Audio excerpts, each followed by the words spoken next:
Donnie and Dolly. The team is supported by ableauctions.ca. Closing your business? We can help.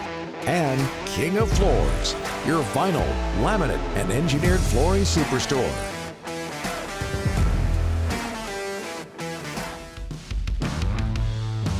Donnie and Dolly presented by Able Auctions and King of Floors. It is a Friday. All of our guests today, including Shane Malloy and Jeff Paterson, who's coming up. Brought to you by Langley Chrysler. They have the vehicle for your next summer adventure. Whether you need a Jeep for the beach or a Ram for the fam, you can save up to $12,000 online or on land at langleychrysler.com as we bring in Jeff Paterson. Jeff, happy Friday. How are you, sir? I'm good, Donnie. I'll be even better when I get the invite to the staff luau later. Yeah, it's in the mail. What do you think of the shirt, Jeff? Oh, Dolly, you are one of a kind, which is great. Hey, so's the shirt. I don't know that we would want or need any more Dollies in this world than the one that we've got. I bought it in Waikiki, just on the strip there, and it was a good place 3 years ago. Yeah. Find out the name of that strip, okay? I got it. Yeah. I got the name. Okay. Let's talk to Jeff. Hey, Jeff, Canucks stay at number 9 in the lottery. Any thought that the Canucks might or should deal that pick to get some immediate help? We talked about this yesterday.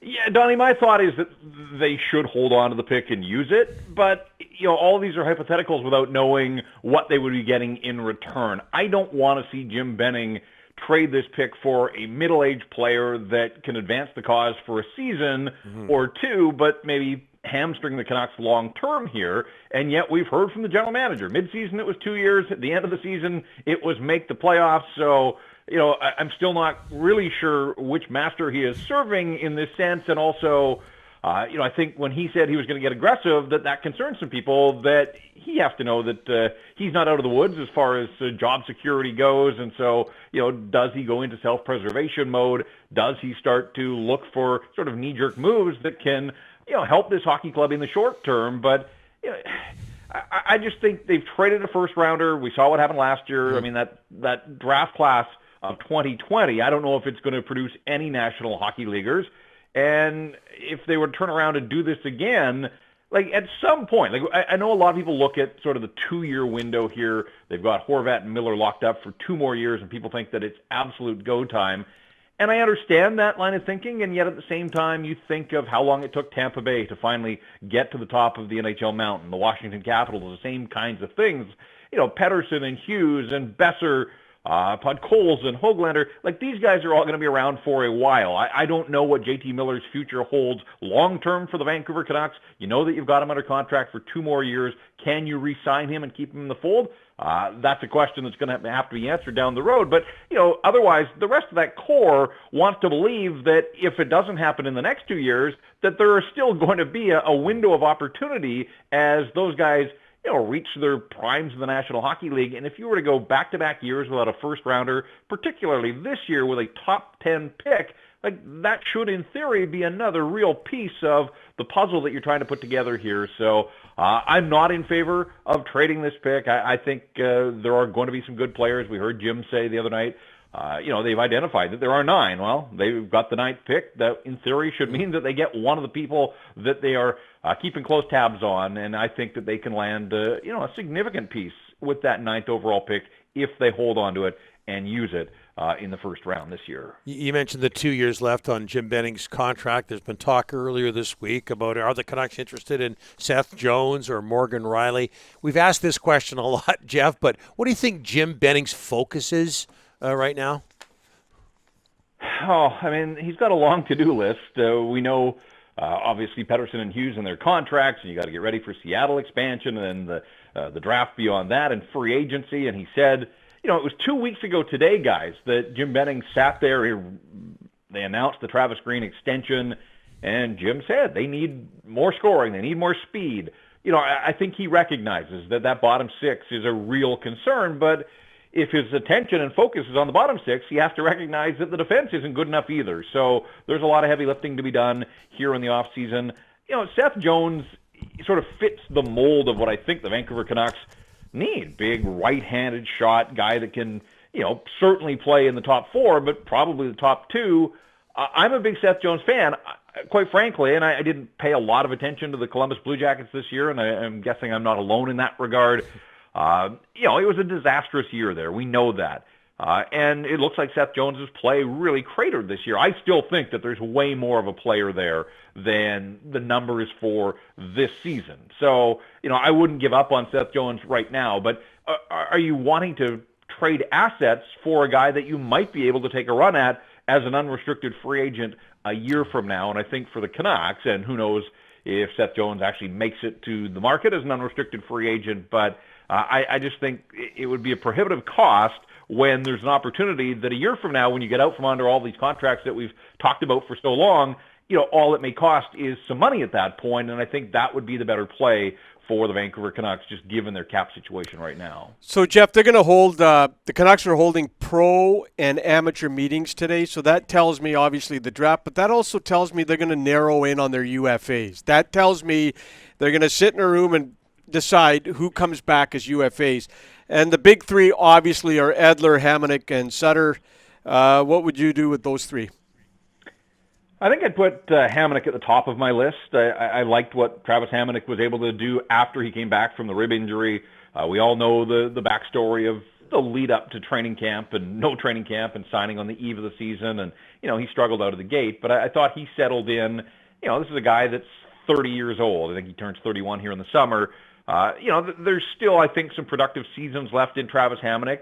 You don't want to overtax a guy. But I think that he showed, and I know that Travis Green wanted him.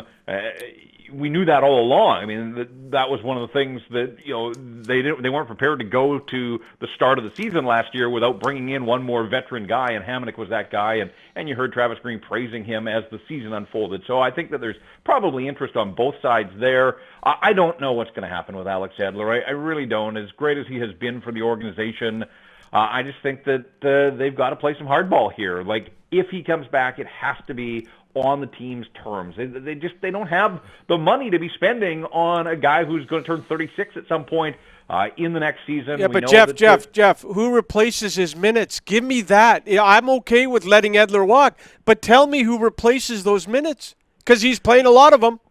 I hear you, and maybe you have to go into the market and try and find a guy on a one-year contract, another veteran that you're right. Like, I don't have that answer right now, but I'm so worried that with the speed of the game, we've seen that it's a struggle for Alex Edler in a lot of situations already. Next year, he's going to be a year older, and the temptation is, if you've got him in the lineup, that you're going to keep playing him 20, 25 minutes a night. And now that Jack Rathbone's on the scene, I think that he showed that there's something there that people want to see more of. I think the Canucks want to see more of. I'm not saying that he's ready to eat up all of those hard minutes that Alex Edler played. And Brandon Sutter, I think if I'm the Canucks, I would be prepared to let him walk and see what happens in unrestricted free agency. If there isn't a deal out there for him and he wants to come back again on team-friendly terms as the fourth-line center, yeah, sure. I've got time for that discussion, but it still leaves a massive hole at that 3C position.